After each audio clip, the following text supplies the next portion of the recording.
Welcome to the Content Podcast, Conversations with Silicon Valley's Creatives. I'm Daniel Garcia, your host and the cultivator of Content Magazine, published by SV Creates. This episode of the Content Magazine podcast is brought to you by Bonfire, a Silicon Valley digital agency building elevated websites for ambitious brands.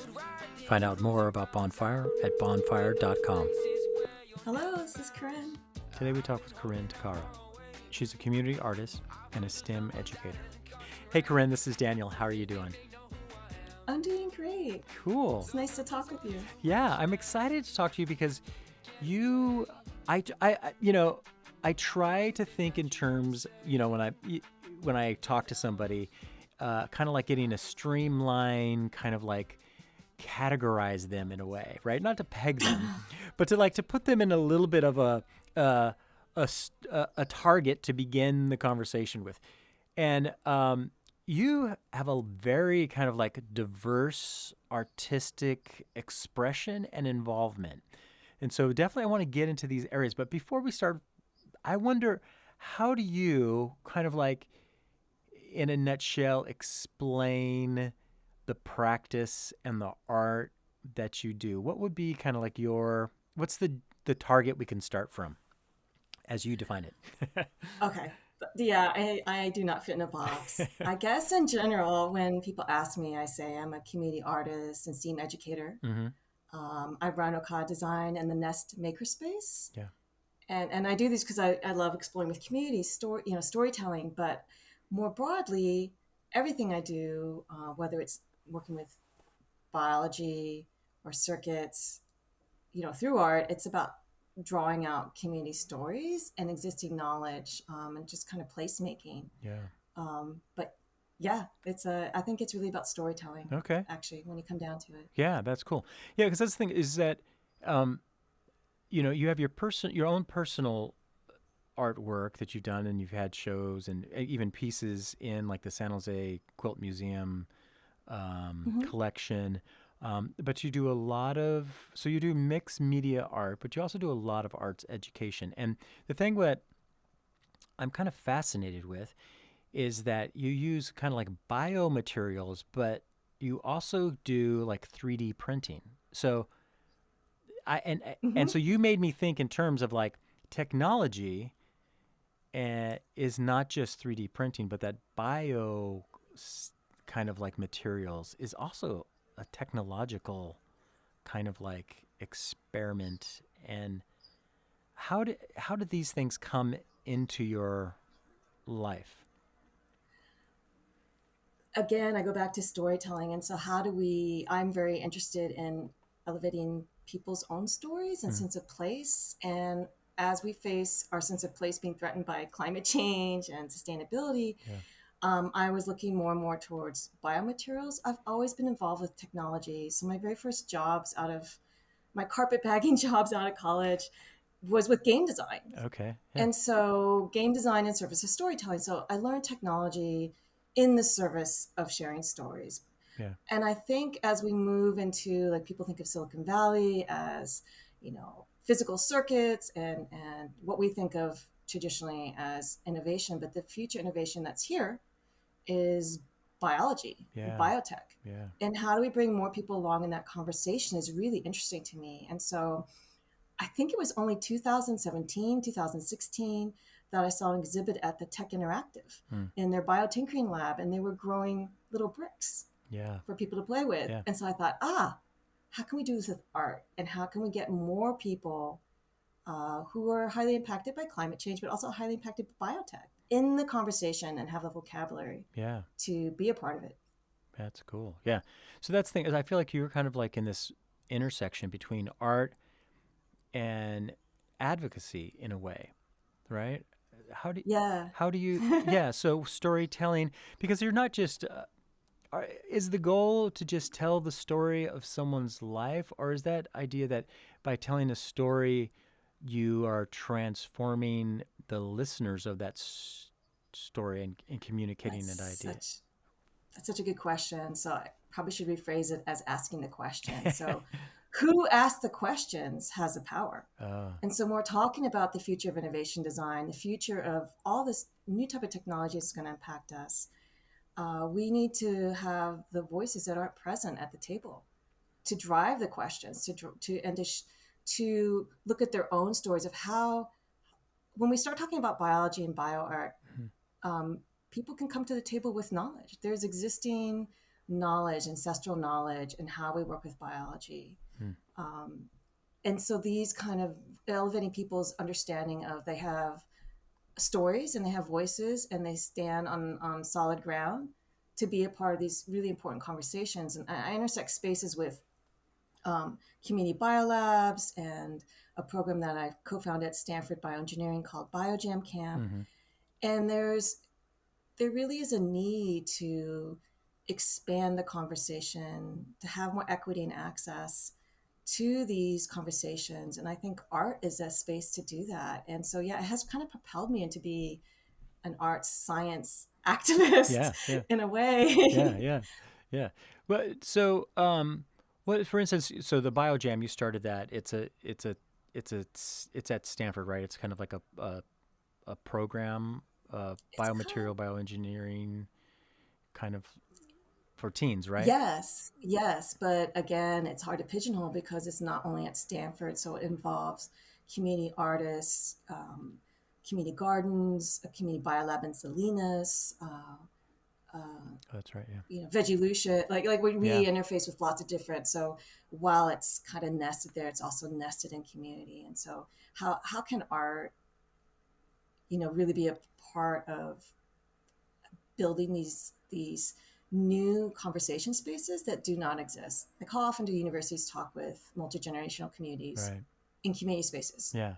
So I guess, so what you're saying, or correct me, of course, if I'm wrong, is what you're saying is that art can be a vehicle in which maybe the conversation,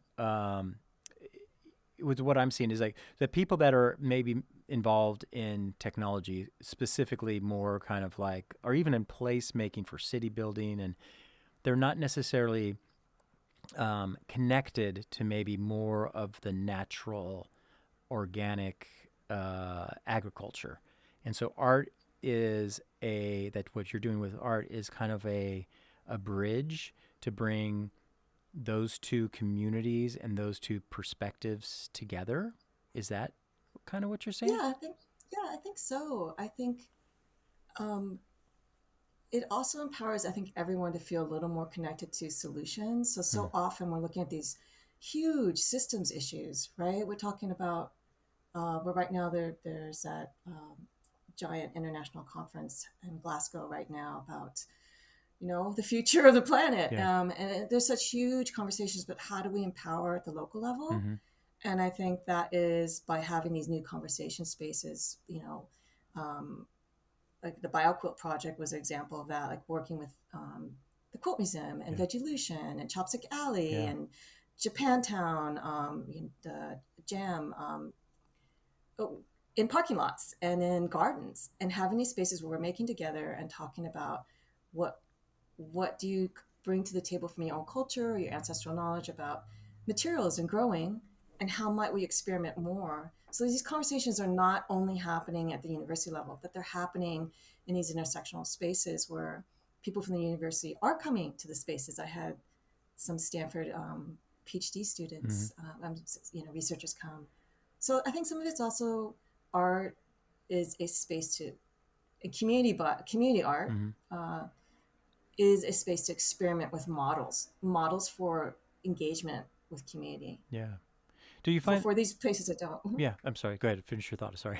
No, I was just saying for organizations or policy groups that struggle to find those intersectional spaces. Yeah. I think art plays a place. Do you think art is kind of in some ways that creative space, especially coming to materials and ideas? Most people wouldn't have mastery, so it's kind of like a leveling place. So you might be a Stanford grad PhD, but then maybe you're not. Maybe you're more in like a service field or something like that. But then coming to the table to have to create something, do you think that kind of builds a kind of like a leveling approach? Absolutely. Yes.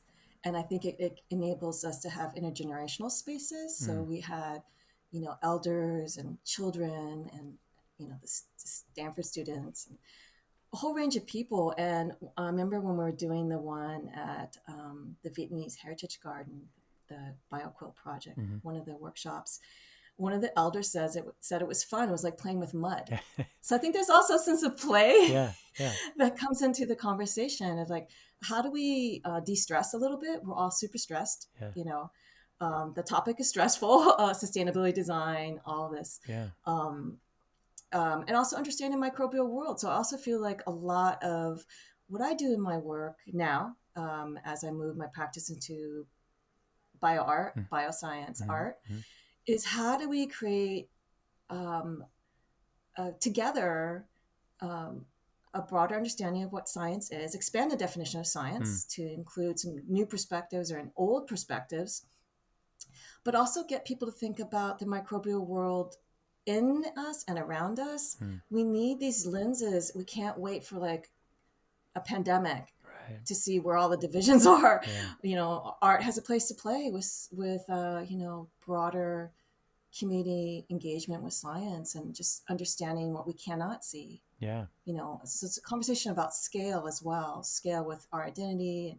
Art is always about identity, right? And voice. How do we expand that to like understand our, we're kind of a scaffold for many organisms. Yeah. That's cool. How did you make that? What was the impetus that made you have the transition from doing gaming technology and to doing art? I mean, in this level, at this kind of. Yeah. So that was a while ago. I've been doing, general community art and art since I started working for museums, and this was maybe 20 years ago, and realized they had education departments. When I was growing up, museums did not have education departments. And I thought that was fantastic. So I started working with the De Young Museum, the Quilt Museum, a whole range of museums developing community programming. And then I had children, and I could no longer do the tech, asset game delivery the next day, kind of thing. And so I shifted into education, and it kind of traveled along with my children's growth. So the first kind of art programming I did was with very young children.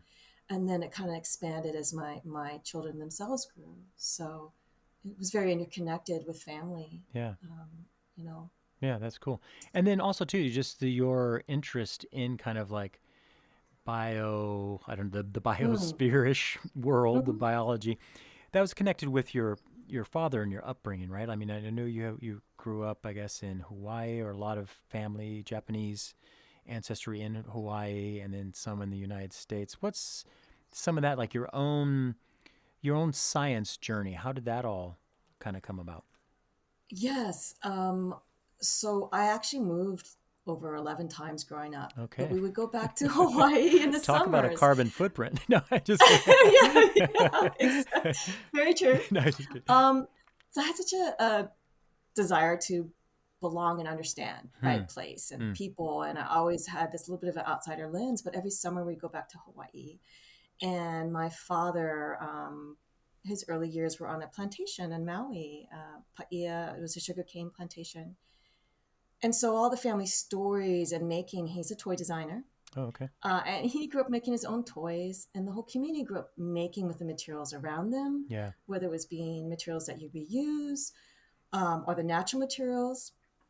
And every natural material had he shared the Japanese name, the Hawaiian name, maybe the Latin name, the myths that went with it, and the uses. And so I grew up really feeling like you didn't know a place until you knew the plants, until you knew the biology and the stories that went with them and the different names. And so as we moved, he always built a garden at every house we went to, and he would plant whatever might be able to be plantable from Hawaii, and then also what was local. And so I think that biology and plants has always been a way for me to root myself into community and to find stories. And I think that grew as I started interfacing more with, emergent trends here in the Bay Area and just seeing how I was already working with youth and trying to expand access and knowledge in, innovation design through this technology that I knew, but I was seeing that there was biotech on her very near horizon actually with us. Yeah. And in our past. And so how do we merge this like amazing past knowledge? Because once you start talking about biology, a lot of the best practices with organisms that have been overlooked, some of those best practices and knowledge exists already in places we're not really looking across the planet. So What do you mean by some of the bio I forgot how you phrase it, but the biology that's overlooked? What's some of the yes. what's some of those things? So for example, in general, let's see, spirulina, that's been used in many places and only now has been NASA's looking at it as a food for Hmm. space. What can we, like, as we look to the future, we need to look to the past Yeah. for innovation. In the BioQuilts project, we worked with growing materials from mycelium, which is the root-like structure of mushrooms. Hmm. And that has been used in other cultures, and other than the dominant one we have here. Um, Bioplastic from agar agar. Agar agar was first used in Japan. It's a really common, like almost jello-like base for desserts across Asia.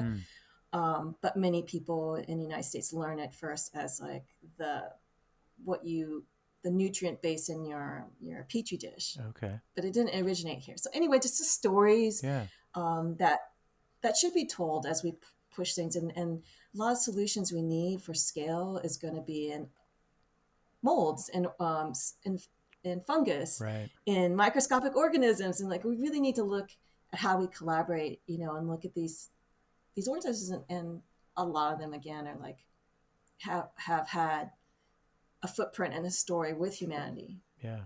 Yeah. Yeah. It's pretty cool. I remember it was with I think it was 01. When they had the lab down on South First Street, they had something like that. They had those like the bricks that were kind of out of a Yes. fungus in a mold, and Yeah. it really just kind of like blew my mind. Like, this is such an interesting way, rather than digging up all the dirt and the soil, putting them together, burning it. The manufacturing of those things, rather than doing something that's organic but still can be used as a structure. It's pretty amazing. So, Yeah, we're going to grow our future. And so how do we imagine hmm, that, like in a creative way? We're going to grow our clothes. We're going to do a lot of these things. And we need to engage like multi-generationally yeah, in a creative way, right? Again, like it's so easy to come at these conversations from a place of fear and statistics, but we need to like yeah, to storytell and have our hands working with these possible, yeah. solution paths. So then I guess as you work with kids and do education through art and biology and with STEM, um, I guess is some of the dreams, aspiration, ideas that you have, is that some of the younger folks interacting with materials will have their mind kind of like opened up to like, oh, wait a second, I don't need to think in terms of trees, woods, metals, oil.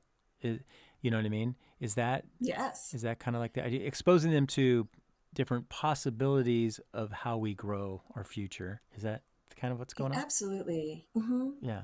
Yeah, and also to get interested in nature. So the other thing is I've seen when I work with youth, whether it's in East San Jose or in Palo Alto, the students don't know the name of the tree Yeah. in front of the school. They don't know the most local creek. Hmm. So I think, how do we connect to place? Local, hyper local Yeah. is really important. And we have to do that as we also think globally. So, um, Yeah. yeah, I think we need new pathways for really being creative with art, and it needs to include biology. It's not like just going to the art store and buying your art materials. We need to grow our art materials. We need to have sustainability. Yeah. Um, Yeah. yeah. That's cool. Yeah, I was just thinking about it. It's like, even for myself, just like there's such a disconnect with my food delivery, Mhm. and I see that, even more with as technology goes, is like the time that you spend outside, the time that you're connecting with your environment, which does subconsciously, and I think this is where you're coming, subconsciously, and the byproduct of it, that is then, um, not having care for the natural surroundings because it's not even a factor, right? Yes. Yeah. And I'm glad you brought up agriculture and food. That's, very much the space I'm interested in Mm-hmm. now. I work a lot also with youth in Salinas, youth whose parents are ag workers, or the grandparents were, as my relatives were in Hawaii. And it's such a huge opportunity space for just better equity as we move out of COVID and fires, or maybe not out, we're still in it. Yeah. And we'll be with the fires for a long time. Like, only 10% of US population is involved in food production, Mm. right? And so how do we elevate those stories? How do we shift so that we have a sustainable food system, Yeah. and protect the workers? A lot of times I will hear people say, oh, I'm going vegan or vegetarian, just for the obvious reasons of, like, Yeah. lower carbon footprint and just protecting the animals. But people don't think about, okay, you just talked about eating spinach. That's a really difficult harvest. Hmm. You have to pick out the dirt. If you're picking cauliflower, Hmm. you're using this really sharp blade. Interesting. Broccoli the same. So every crop is different. And also people come to the field with their own gear. And that's what my ancestors did. Yeah. My relatives were. So I think so much is storytelling because people don't know. So you go back 4 generations, and my family was identified by a number, Yeah. literally a number on a disc, and that's how they were paid. Right. So they're paid in Hawaiian plantations to that number, but it wasn't money. It was paid as credit to the company's Oh, store. yeah. And so the circular payment. And I feel like a lot of ways ag has not changed. And so, Yeah. yeah, I think Yeah. art also plays, a role in activism and, like, just better understanding for us all in terms of food production. That's part of sustainability design. And Yeah. yeah. Yeah. Yeah. It's great. I mean, I would. My introduction to you was always definitely thinking you as an artist, which you are an artist. You're very creative and you do artwork. Um, but then just, this other side of this aspect of what you're doing is like incredible. And yeah, but at the same time, you've done your own personal projects. I mean, you've been involved like the the BART, the bus Yeah. stations, right? And I want to hear a little bit about that because there's story in that, and then also even like some of the crosswalks that were like on First Street Right. and San Antonio Plaza, right? Right. Right. So yeah, so you have your own art practice. So how are you like balancing that and doing that with what you kind of do with this kind of bio arts activism? Yeah. Well, I think it's, again, goes to storytelling. So I love Hmm. hyperlocal, and that VTA of transit project was amazing. I think we had like 18 bus stops that we worked on. Yeah. And what we tried to do was pull out the story of that particular neighborhood. Yeah. Like, maybe it's like 6 blocks.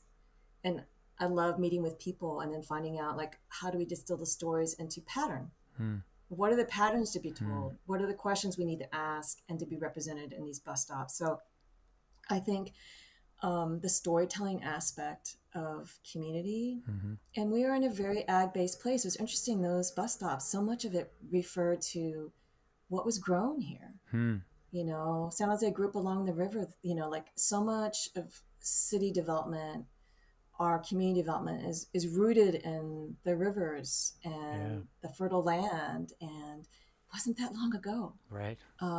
So that referenced that. The crosswalk was really an interesting journey, and it referenced, both technology Mm-hmm. and this ag that was here, and the knot cording was Chinese knot cording from the Chinatown, the fifth one that was burned down in downtown San Jose. Right. So I think art is a great way to elevate, and those public art projects are such a privilege because you're elevating stories Mm-hmm. that are there, but people don't know about. But you're not saying it in a narrative, you're giving it in symbols. It's more like poetry, I feel. Hmm. It's like very distilled, and then you can go and learn more. And I had talked with teachers that were going to visit the bus stops, to share with their students Yeah. the stories that were there. Mm-hmm. It was a really fun project. That Yeah. Yeah. But how do I mix them too? Yeah, I think of them all as storytelling. Yeah. Okay. Yeah. It comes back to the storytelling. Well, tell me a couple stories then from the bus stops. What were some of the highlights as you were doing those that really, uh, you know, uh, for lack of a better term, like floored you or were really interesting to you? What's some of the things that came out that you were like, oh, wow. And then maybe you learned yourself. Yes. Well, if I'm thinking about the Allen Rock bus stop, just learning about how people would go up to the park and the springs there and thinking that there was alum there, for health. I hadn't known about that, how it was like this like destination spot. Hmm. That was really interesting. I really enjoyed the one that is by the MHP Mexican Heritage Plaza, where we're really exploring like how do we tell the story of ag workers, and so Hmm. kind of came with the idea of having meeting people who worked with Cesar Chavez or knew him in his childhood, Yeah. and I think learning about also there was dairy farms along the way, and so there's some old dairy cans represented on one of the bus stops. Yeah. I think the most exciting thing for me was going to a senior elder uh, center for Portuguese, Hmm. Yeah. Yeah. and they were making lace, and they insisted on giving us these little bags with these tassels, and just like being present with the community was neat. Um, I still have that. Yeah. And just knowing these communities, I think. Okay, the one that was most impressive and amazing to me was the one a little further up from Mexican Heritage Plaza, and it was with a Baptist church, Hmm. and just knowing the African American presence Hmm. in the community was super like important and strong. Hmm. It's still there, and how do you distill that? And it was really interesting just to see they still wear their amazing hats, and so that became Yeah. the focus. Yeah. So that one I think probably was the one I was most excited about because Yeah. it took a while to like really talk with the community and figure out how do you represent this in a story and say the presence, and just having these lines and lines of church hats on that bus stop, Hmm. I think is an immediate hit when you look at it, oh, this is about, pride of place, Yeah. continual presence. Yeah. It's so interesting too. I mean, so much of progress and development and expansion and even improvement, and some of those words I'm putting quotations around. Um, you lose what you're talking about, the history and the connection. Hmm. So that's awesome to be able to have those kind of things represented. So thank you for that work. That's really cool. Um, so what's something that you're working on now that you're kind of stoked about, excited about? um, wow, there's a range of things. Still working on the uh, programming with Yeah. BioJam, with Shinapa, the Biodesign Challenge, this international challenge that I've led teens in for the past 3 years. Um, Which one is that? What's that? it's an international challenge. It's called the Biodesign Challenge. Hmm. It was designed initially for university, usually like art design Hmm. schools, and they would get like a science expert. Hmm. Um, but I have led teens in that challenge, and it's Awesome. been really great. But actually, what's really fascinating to me now, what I'm excited about, is how do I hand these things over, Hmm. Interesting. right? Yeah. So how do these live without me being Hmm. present? Because what's going to happen, and I haven't shared this with that many people yet, is that we're moving. We have to move Oh no. because we're in a duplex and we have co-owners that want to sell, Oh. and we're moving back to Hawaii, and so Oh wow. how my what yeah How sad. so what excites me and terrifies me, like my community is a Yeah. built community of over 20 years, Yeah. and I love San Jose, I love Salinas, I love all the communities I work with and the Yeah. people I work with and the programs that I have started. Yeah. And so my challenge now is how do I let go and how do I hand over, and then how do I sustain, because I want to still do biomaking but in conversation, across Yeah. Across the from ocean. Hawaii to Yeah. here, right? And so Hmm. I'm still sorting through that, but I think we are like many people who are having to find new homes after this journey of COVID. Yeah. Um, Yeah. and so Yeah. Wow. I mean, wow. I'm sad to hear that you're leaving our area. I'm kind of excited because I know you have such a connection with Hawaii, and so in some ways that's probably, I guess maybe it feels like a homecoming in a way. Is it? Do you think, or Yes, bittersweet? I think so. It's bittersweet, but it is, I'm excited to work with, people and places and plants that I remember from my childhood. Yeah. And how do I bring these in conversation? What are models to also, like, I know I'm very hyper local with that conversation, but Yeah.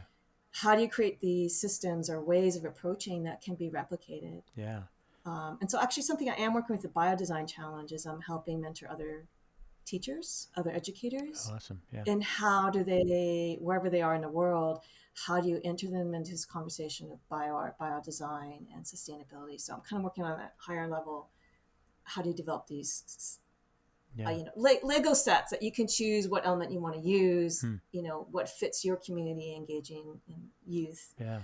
Um, Yeah. Well, you seem like I mean, I'm not sure how much connection you have with Hawaii for these types of projects, but you seem like mhm. you have started a lot of things. So there's an entrepreneurial kind of mavericky spirit in you. So are you kind of like excited about, oh, I get to start these here in this place? And are you thinking that? Yeah, Yeah. yeah, I definitely am. And I've worked in Hawaii before. I've worked with Punahou School. It's a, uh, it's a school, high school Obama went to. Oh, really? Oh, okay. um, Okay. and there's some land-based, indigenous knowledge-based organizations. I'm really interested. So Hawaii is interesting when you talk about biology because you have indigenous, Mm. you have invasive plants, Mm-hmm. but you also have canoe plants. And so this is kind of an interesting lens to Canoe think plant? about. Oh, think. Canoe plants are the plants that the original Polynesians brought to Hawaii, Mm. knowing that they were going across the ocean Mm. to this most isolated place in the world. Hawaii is the most isolated island chain in the world. They knew they were going to go terraform it with what they wanted to bring. And Ah. so it's a model to look at in terms of when we talk about looking at nature a little bit differently, not indigenous invasive, but also Hmm. canoe plants, because as we go to space, we are Yeah. also, we're canoeing, and we are travelers, and what are the plants we bring with us, and when we imagine Yeah. terraforming like the Polynesians. So I'm really excited about thinking about storytelling the past, the present, and like what might the future be. Yeah. You know, That is really cool. I mean, I didn't even get that that connection. Like, yeah, as we look to go into space, the mistakes that we've made here, with the migration of food and plants, right, and people. and people, and yeah, the transplanting of all that kind of stuff. Yeah. What is that? Can we do that wisely And can we into? expand our vocabulary? Yeah. So, like, not use the term colonizing planets. Right. How do we look at different lenses? How do the Polynesians look at going somewhere new? I'm Yeah. sure they weren't thinking of conquering and colonizing. So, just kind of expanding our vocabulary of storytelling, not only with materials, Hmm. working with art, but our words. And I think when we work with kind of different materials in our art, we can start thinking about different words. And then Yeah. the words we use are the power because they drive the questions, they drive the framing. Hmm. We may not be aware of when we use a certain word, it kind of frames how we're actually looking at Sure. future possibilities. So, Yeah. Well, then what would you say then? What if, as we go into space, what are we doing there? What's the word? What that you would pick? Have you thought about that? I don't know. But yeah, Voyagers. Voyagers. Okay. So it's more travel, exploring. Well, that's a really good question, Daniel. I Yeah. don't know. I don't know. I Yeah, just I thought of. think that's a great question, and I would love to bring that into a workshop. Yeah.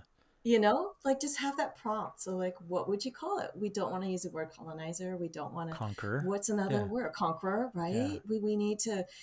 We need to also grow our understanding of biology here, and like Yeah. we know more about the stars than we do about the soil beneath our feet, Wow. and all the organisms in the soil recycle and cohabitate Right. in tight quarters together. So how do we look at other models as well, Yeah. for cooperation? So yeah, I love Yeah. that Yeah. question. It's interesting What do because we call yeah, it that? would be. And then the thing is too, just as we look and think about that, is like because we have such needs as human beings, we're going to have to transplant something like oxygen. Do you know what I mean? Like, Yeah. we have to bring these things with us, which already is an invasion of that ecosystem, Right. So Yeah. interesting. And just going back to Hawaii, my one of my uncles ran the observatory at Haleakala, Hmm. and that's volcano, a dormant volcano on Maui. And so I think all cultures like look to the future, to sky, the space, and look to the past. So I think all the art we can do, and as we come out of, hopefully we're coming out of COVID or wherever we're going to now, Yeah. that we find a Yeah. way to integrate what we've learned and to story tell it as healing. Yeah. I can't tell you, Daniel, how many conversations I was in during COVID where we just all ended up crying. Hmm. Crying about people we've lost Hmm. or about attacks on, Asian elders in the Bay Area. It Yeah. just was so traumatic. Yeah. But I think now, as we quote unquote come out of it, we need to story tell it through art, through communion. Um, I just see such a huge need. Yeah. Yeah. I know I'm a little pessimistic. I know when I've mentioned this before, but when COVID happened and a lot of people were talking about, oh, this is so great. We're going to learn so much. We're going to come out so much better because we're listening to the earth and the planet. And then I was thinking the whole time, yeah, right. Now look at it. We have, barges sitting off on the coast just waiting because of all of our consumer goods need to get to us. Interesting. Yeah. Yeah. Yeah. So what would you say? So, okay, storytelling, but what is what is more like your driving mission? So storytelling, but then Yeah. storytelling is No, is no. a method. What's Yeah. the reason? To create a better sense of place and belonging. So as someone who's moved my whole Mm, life, right, as a child, like the formative years, is yeah. like, how do you take root? But to see, I think storytelling to highlight what surprises us, what's different, and what's in common. Mm, Like, yeah. how are we a family? I see there's so much division right now. So storytelling in the service of Yeah. building something new, building understanding and true communion Mm, and multi-generational communion. So what I also see as a problem is like this very siloed um, yeah. nature of how our communities are. And I think storytelling is community healing. Mm, And I feel like looking at San Jose over this COVID, I am so honored to have worked with so many organizations, arts organizations, mm, that work together to get to serve needs, immediate needs. So yeah. it wasn't all of a sudden about art, but it was about food distribution. So, like MHP and Vegilution and Yeah. quote me that so many organizations came together to deliver food, but also craft kits Yeah. together in the food kits. Like, and where they've pointed space of trust. The first places that opened up to community after COVID were community gardens. Yeah. So how do we look at our community space? So I think storytelling in the service of healthier communities, storytelling in the service of empowering Mm, communities, again, to drive the questions that impact their communities. yeah. Um, Yeah. You, yeah. So yeah. I kind of said like you're kind of like an art activist, but I would actually say you're a creative. I would categorize because what you're doing is creativity. It's not just art because right when you think of art, it's something hanging on the wall, but you're like doing this experiential thing that's sparking creativity with different materials and different stories. So I kind of think you're a creative humanitarian. As I, Oh my God. as I hear you talk about it, it's like because it's about community. It's Yeah. not about. I mean, the story is how community is built, and that's what I mean. That's exactly what we're about with content, right? It's because my whole thing Right. is like, you to love your neighbor, right? So if everybody that you read about, see about, hear about, you get to know them as a friend, that's going to build community because you're less likely to treat them like a jerk. Hopefully, well, there's a lot of familial, Right. but you know what I mean, to build a neighborhood. So yeah, so I kind of you're actually you're not an activist or an advocate. You're a humanitarian in many ways. Do you think that? I like creative material. I love I that. That's know. going on my business I card. know. I think we just created something together. Yeah. Yeah, that's cool. Yeah. I mean, I think, that comes to the point of like, we need to create new spaces. We need Mm. to rupture what we think are the spaces we operate in. Yeah. And so, going back to gardens, I think community gardens play a huge role. I'm so glad the city just gave Edulution a 25-year lease, Yeah. expanded Yeah. it, That was awesome. the other day. Yeah. But I think, we need to more and more look at what are intersectional spaces Mm. and what are different roles. So like you just gave me a new title, which I really like. Um, how do we empower more people Mm. to dive into and create these spaces? Yeah. Like I just kind of like, I feel so strongly about things. I create these spaces. Like I think we need to formalize them and support them. And like, so, um, Yeah. yeah. Yeah. I mean, for example, like when we did BioJam at Stanford, we kind of just got permission to use a teaching lab there and build out this camp that's like expanding. And so, Yeah.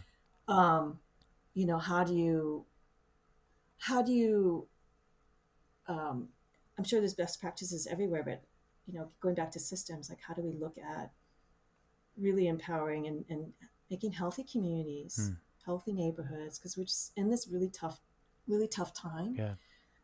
with COVID. It's not going to get easier. So how do we create resilient Yeah. communities that can pivot? I mean, you're in all these conversations, and like I just think, yeah, content plays a huge role in that, creating that empathy and framing what is I, our community here, Yeah. and raising stories that aren't heard. And I think what are all the parallel paths for that? We really need to invest in them because so many organizations are actually struggling. Yeah. So Yeah. Yeah. In this kind of thing is like I was just thinking. I do want to talk to a little bit about. Well, let me stop here for a second. uh, what advice, as I look at what you've accomplished, even as you mentioned, starting BioJam, and I think some of the seed money SV creates those X Factor projects, right? yes, So there is I also see in you a tenaciousness that, and you even mentioned systems, someone who navigates the structures in order to make and create and move forward what you're thinking, right? I mean, there's the grant process, right? And it seems like you've been kind of involved that. Is there any advice that you might have for people who are looking to create mm, stories, communities, art projects, and then define kind of like that funding and that connection? Because you've done a great job at networking with a lot of the community for the purpose of what you're doing, which is awesome. And you need to do that. It's important. yeah. But what advice and even your philosophy and approach of that? Yes, that's a great question. So I think my advice is to be there for the communities you want to work with Hmm. in their needs. So Hmm. whatever their need is, if it's not necessarily completely intersecting with your work, but like if they're not having Wi-Fi connections, spend a day helping with that. Hmm. Um, if they need, so like be present for what the community has identified already as what they want to do. Hmm.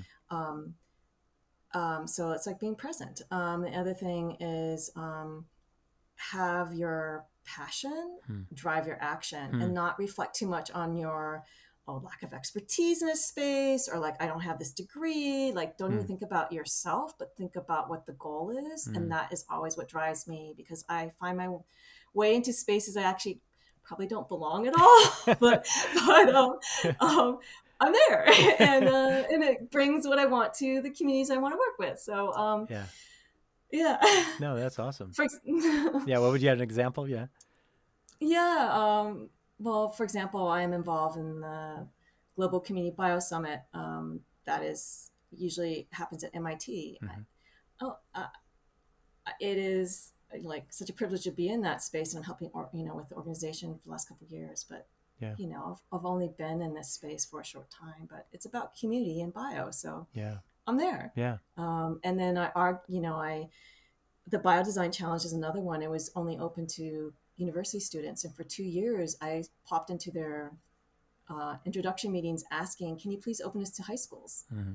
And then they did, and then my team that worked out of my garage won like almost swept all three prizes Awesome. against universities. Yeah. So Yeah.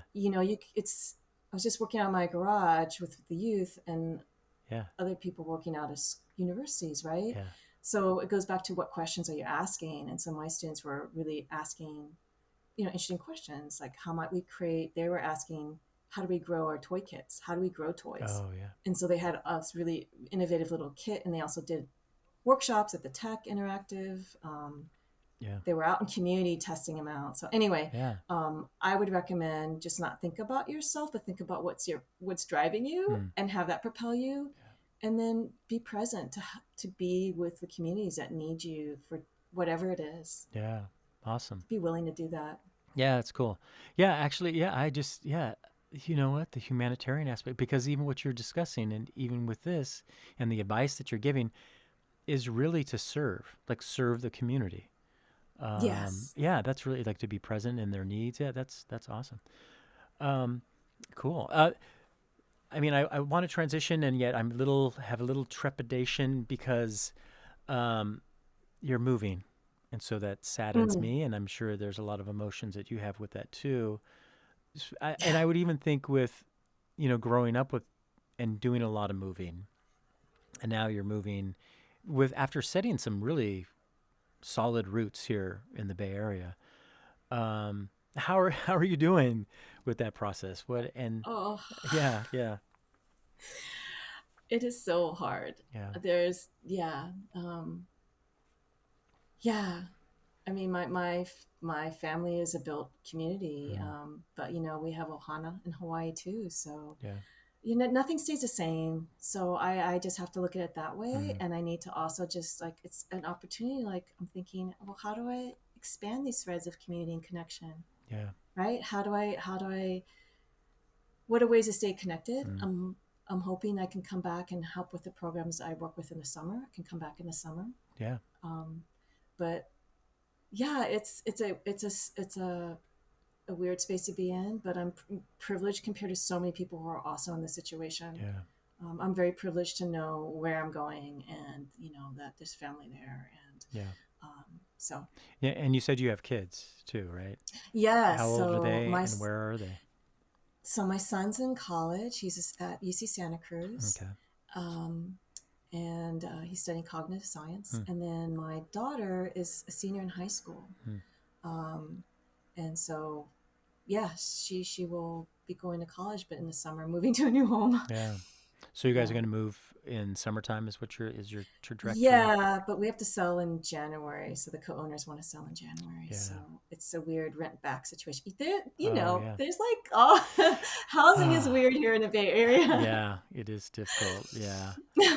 Well, I know it's got to be difficult in the midst of it's trying, and I really hope a year from now when you look back, you're like, oh my gosh, what an incredible blessing it was with this transition. Um, Thank you. yeah. I hope so too. So okay, well now I was going to ask you something else, and we have to kind of land the conversation, Bus. So this is going to be edited out. Let's see. Uh, we were talking about the moon. Okay, I seriously. Oh, no worries. But I also got a like recording error or something error that popped up Oh, and then really? went away. I So, think we're yeah, I okay. don't I know. didn't see anything. Okay, Yeah. good. Okay, Oh, good. oh, dang, dang. Oh my gosh, I was gonna ask you about. See, I'm horrible because I don't really write down that many things. I try to listen and see, but I was gonna ask you to talk about. So give me a second. Yeah, no worries. Oh, it's eluding me. Stem. Daniel, we're getting older. I know. Well, I'm the worst person because I don't really write. I mean, I have these scribbled notes, but I don't even I can barely read them. And then I print out your resume, which is like I'm like overwhelmed with all the cool stuff that you've done. Um, but I had one other question that I really wanted to ask you. But oh yes, I remembered it now. So okay, so moving in this new transition into this next chapter of your life, and you mentioned uh, the sustaining of the projects that you've done here. Of course, you have care and love for them. They're your babies in many ways. Um, How is that? What's the kind of like the plan of the succession or passing the baton for here in the Bay Area of what you've been doing? How are you working on that? Yeah, so I just started that conversation this week actually with the different Mm, groups, and um, it's exciting because a lot of the role I play is from the community side of programming, and so I know other community bio artists. mm, mm. Like we're out there. Yeah. One in Salinas, Melissa Ortiz, who's a graduate student right now at CCA Industrial Design. Mm, She's on the Shinapa board, and also Leticia Hernandez, who runs a garden in Salinas, awesome. Natividad Creek Park, and it's like an amazing garden that she grew over the last 7 years. So people coming from different perspectives, but kind of in the same space Yeah. I am really excited to um, kind of pass the baton and share the resources. And I've been putting lesson plans in a Google folder, and Yeah. so the handoff has been training and like doing workshops with teens, but inviting them to come to them as well. Um, and then just being really in conversation with the organizations that I work with about, next steps. Yeah. Yeah. Is that kind of been a fun journey? Or, what's the surprises of having to like, okay, well, I have to kind of transition. And that's a different, it's a kind of like a different role, different muscle, right? It really is. So I'm going to be honest and say, no, it has not been a fun journey. Yeah. Okay. but like just within the last few days, as I've accepted it, like I am, I have to let go. Mm, It's starting to be fun because I'm starting to think about these ways now. I'm starting to think about, oh, how do I create these models, and how do I share the stories of this, and how do we create this journey space of, handing off and seeing what it grows. So I'm excited to see what things grow into. yeah.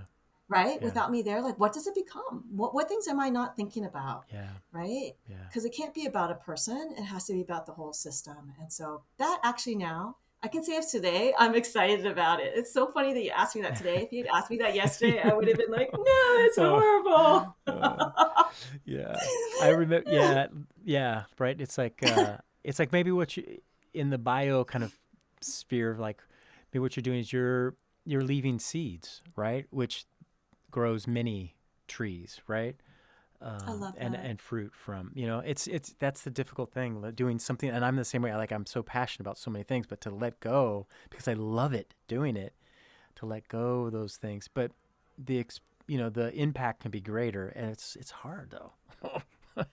Yeah, yeah. And I'm so privileged to work with amazing people. So everyone I work with is my friend. Yeah. Yeah. Right? And Yeah. Daniel, that I'm Yeah. sure you're the same way. Yeah. It's like that is a privileged space to be in. Yeah. And so, I've just been starting, like, for example, for BioJam at Stanford. I've been talking with Callie Chappelle, who's the director of the program now. I started the organization like 3 years ago with Rolando Perez. He was also in Stanford. He was in bioengineering. And, just being able to hand off and to share and to like, Yeah. mourn and then get excited with people, not to do it alone, I think Yeah. is the privilege, right? To do Yeah. it with friends. And so that's what I'm like finally realizing and just feeling good about. And I love your metaphor of the seeds, planting seeds. I'm going to hold that in my thoughts because that is just such a beautiful Yeah. framing. Yeah. Well, cool. Well, Corinne, thank you. I've always, admired what you've been doing, and then just to be able to talk to you to get even more of the depth, and on your website, seeing your resume and the list of things. And I am, it's always difficult, when someone moves away. I always say they're dead to me, but but Sorry, I just do it. I just do it as a joke, but no. And I know that your involvement here and will continue. And Yes. I'm excited to see what you're going to do in the last few months that you are here. And thank you for the impact that you've had and will continue to have. And thank you for spending time to tell a little bit of your life story. I really appreciate it. I am so grateful. Thank you. Cool. Thank you for helping me process. Yeah. Thank you so much. Yeah. It's been a pleasure. Thank you. We'll talk to you later. Bye. Bye-bye.